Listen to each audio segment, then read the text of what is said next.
Shevana Laput at Savvy Davison to alas na lalaro na sa SEA Games, Jaja Santiago bibida sa Denso Airbus.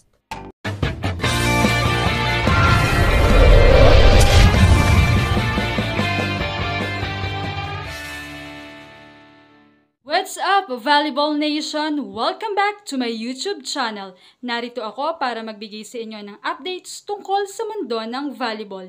Pero bago yan, don't forget to subscribe and hit the notification bell para updated ka sa aking mga videos. Hindi na nga makapaghintay ang mga fans para sa muling pagsabak ng Alas Pilipinas Women's Volleyball Team para sa paparating na SEA Games 2025 na magaganap sa December sa Thailand, kung saan dadaluhan ito ng mga bansa mula sa Southeast Asian countries.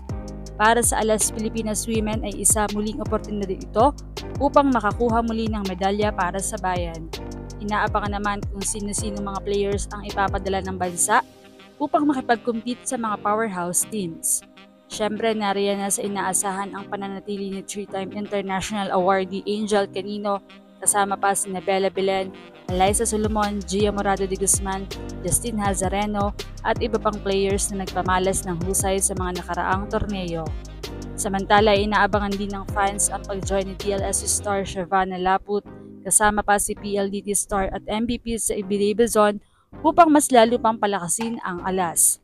Isang magandang balita kasi ang umalingaw tungkol sa madali ang paglalaro ng mga players na dual citizen. Ang ika-33 Southeast Asian Games sa Thailand ay mahigpit na ipinatutupad ang patakaran na passport only para sa lahat ng mga kaganapan. Ayon kay Dr. Jose Canlas, Chef de Mission ng Team Philippines, ito ay nilinaw sa isang pagpupulong ng mga Chef de Mission mula sa 11 countries na kalahok, kung saan napagkasunduan na ang pagiging karapat-dapat ng isang atleta ay ibabatay lamang sa pasaporte ng bansang kanilang kinakatawan. Upang maiwasan ang mga isyong katulad na nangyari 2 taon na ang nakalilipas sa Cambodia, dapat gamitin ng mga atleta ang parehong pasaporte sa pagpasok at paglabas ng Thailand. Dagdag pa ni Dr. Canlas na nagsisilbing pinuno ng United Philippine Surfing Association. Ibig sabihin, ang mga may dual passport ay maaari lamang gumamit ng pasaporte ng bansang kanilang kinakatawan kapag pupunta patungong Thailand. Dahil nga rito ay marami ang nagsasabing malaki na ang tsansa na makalahok na si Shevana Laput, Savvy Davison at Brooke Van Siegel na inaasahang talagang magdadala ng mas powerful na contribution sa team. Ayon nga sa mga komento, sana si Laput okay na at payagan na ng management. Pero sana tuloy-tuloy na lang ang training ng SEA Games para sa mga Alas Pilipinas players, tapos dagdag na lang ng iba pang players. Wow, good addition talaga si Shevana. If ever na matuloy si Solomon sa abroad at hindi na umabot ng SEA Games, mukhang may papalit na sa kanya na power din as si Shevana Laput yon.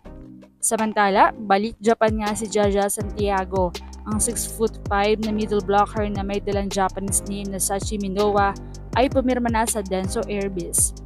Naglaro si Santiago sa nakaraang 2 season para sa Osaka Marvelous, kung saan natulungan niyang makuha ng koponan ng kampyonato sa pinakahuling edisyon ng liga.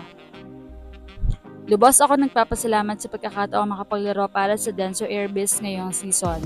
Maraming salamat sa koponan sa mainit na pagtanggap sa akin.